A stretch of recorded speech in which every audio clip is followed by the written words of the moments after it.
I have a dream. I'm happy to join with you today in what will go down in history as the greatest demonstration for freedom in the history of our nation. 50 years ago, a great American in whose symbolic shadow we stand today signed the Emancipation Proclamation. This momentous decree came as a great beacon light of hope to millions of Negro slaves who had been seared in the flames of withering injustice. It came as a joyous daybreak to the end of the long night of their captivity. But 100 years ago, the Negro still is not free. 100 years later, the life of the Negro is still sadly crippled by the manacles of segregation and the chains of discrimination.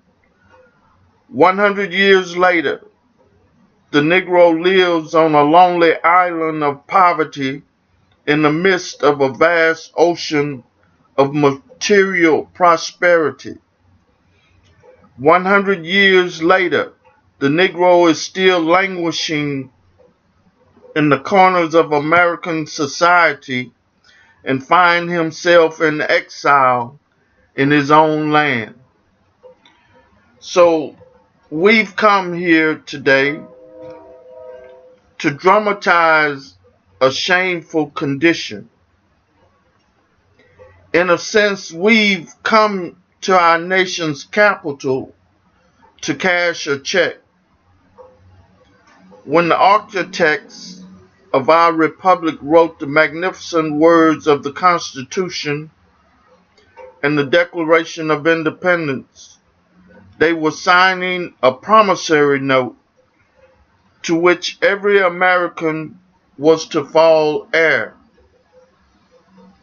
This note was the promise that all men, yes, black men as well as white men, would be guaranteed the unalienable rights of life, liberty, and the pursuit of happiness. It is obvious today that America has defaulted on this promissory note insofar as her citizens of color are concerned. Instead of honoring this sacred obligation, America has given the Negro people a bad check. A check which has come back marked insufficient funds. We refuse to believe that there are insufficient funds in the great vaults of opportunity of this nation. And so we've come to cash this check, a check that will give us upon demand the riches of freedom and the security of justice. We have also come to this hallowed spot to remind America of the fierce urgency of now. This is no time to engage in the luxury of cooling off or to take the tranquilizing drug of gradualism. Now is the time to make the real promises of democracy. Now is the time to rise from the dark and desolate valley of segregation to the sunlit path of racial justice. Now is the time to lift our nation from the quicksands of racial injustice to the solid rock of brotherhood. Now is the time to make justice a reality for all God's children. It would be fatal for the nation to overlook the urgency of the moment. This sweltering summer of the Negro's legitimate discontent will not pass until there is an invigorating autumn of freedom and equality. 1963 is not an end, but a beginning. And those who hope that the Negro needed to blow off steam and will now be content will have a rude awakening if the nation returns to business as usual. There will be neither rest nor tranquility in America until the Negro is granted his citizenship rights. The whirlwinds of revolt will continue to shake the foundations of our nation until the bright day of justice emerges. But there is something that I must say to my people who stand on the warm threshold which leads into the palace of justice. In the process of gaining our rightful place, we must not be guilty of wrongful deeds. Let us not seek to satisfy our thirst for freedom by drinking from the cup of bitterness and hatred. We must forever conduct our struggle on the high plane of dignity and discipline. We must not allow our creative protest to degenerate into physical violence. Again and again, we must rise to the majestic heights of meeting physical force with soul force. The marvelous new militancy which has engulfed the Negro community must not lead us to a distrust of all white people. For many of our white brothers, as evidenced by their presence here today, have come to realize that their destiny is tied up with our destiny, and that they have come to realize that their freedom is inextricably bound to our freedom. This offense we share, mounted to storm the battlements of injustice, must be carried forth by a biracial army. We cannot walk alone. And as we walk, we must make the pledge that we shall always march ahead. We cannot turn back. There are those who are asking the devotees of civil rights, when will you be satisfied? We can never be satisfied as long as the Negro is the victim of the unspeakable horrors of police brutality. We can never be satisfied as long as our bodies, heavy with fatigue of travel, cannot gain lodging in the motels of the highways and the hotels of the cities. We cannot be satisfied as long as the Negro's basic mobility is from a smaller ghetto to a larger one. We can never be satisfied as long as our children are stripped of their selfhood and robbed of their dignity by signs stating "for whites only." We cannot be satisfied as long as a Negro in Mississippi cannot vote and a Negro in New York believe he has nothing for which to vote. No, we are not satisfied, and we will not be satisfied until justice rolls down like water and righteousness like a mighty stream. I am not unmindful that some of you come here out of excessive trials and tribulations. Some of you have come fresh from narrow jail cells.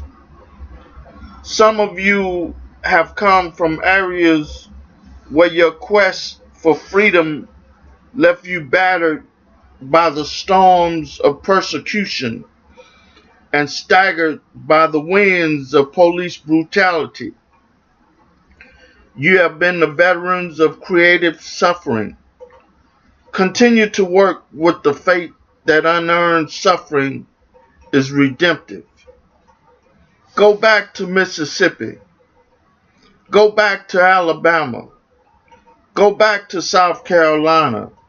Go back to Georgia. Go back to Louisiana. Go back to the slums and the ghettos of the northern cities, knowing that somehow this situation can and will be changed. Let us not wallow in the valley of despair.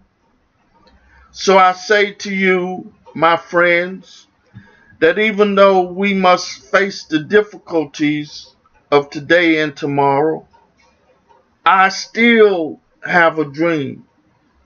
It is a dream deeply rooted in the American dream that one day this nation will rise up and live out the true meaning of its creed. We hold these truths to be self-evident, that all men are created equal. I have a dream that one day on the red hills of Georgia, sons of former slaves and sons of former slave owners will be able to sit down together at the table of brotherhood. I have a dream that one day even the state of Mississippi, a state sweltering with the heat of injustice, sweltering with the heat of oppression, will be transformed into an oasis of freedom and justice. I have a dream my 4 little children will one day live in a nation where they will not be judged by the color of their skin, but by the content of their character. I have a dream today. I have a dream that one day down in Alabama, with its vicious racists, with its governors having his lips dripping with the words of interposition and nullification, that one day right there in Alabama, little black boys and black girls will be able to join hands with little white boys and white girls as sisters and brothers. I have a dream today. I have a dream that one day every valley shall be exalted. Every hill and mountain shall be made low. The rough places shall be made plain, and the crooked places shall be made straight. And the glory of the Lord will be revealed, and all flesh shall see it together. This is our hope. This is the faith that I go back to the South with.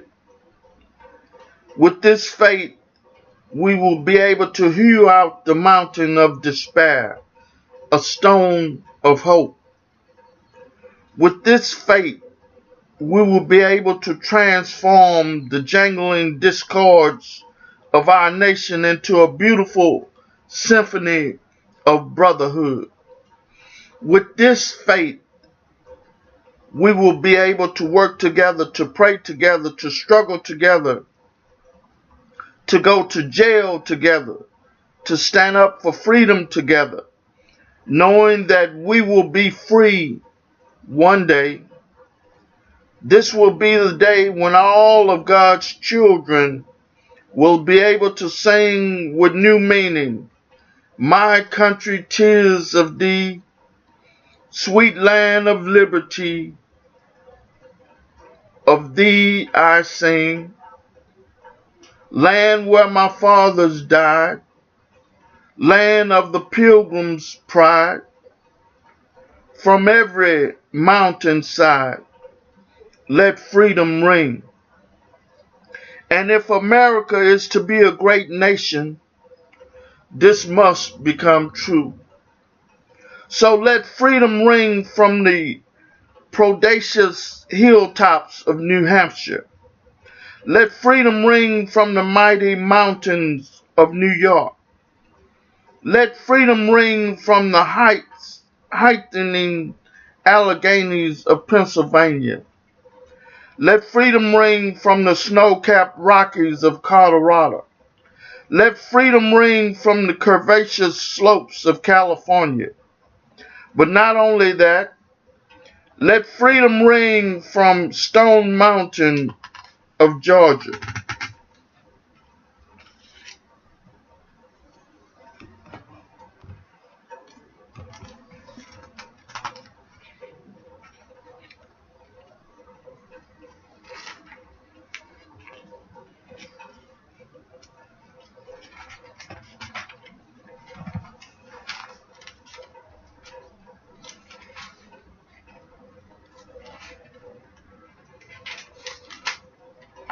Let freedom ring from Lookout Mountain of Tennessee.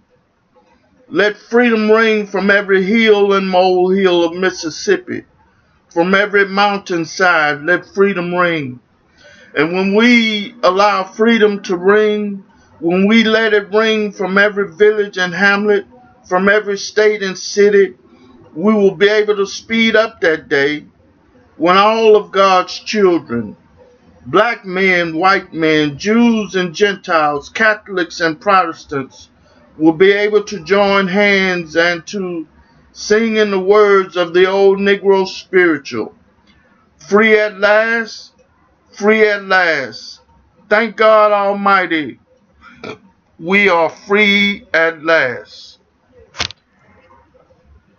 I Have a Dream by Dr. Martin Luther King Jr.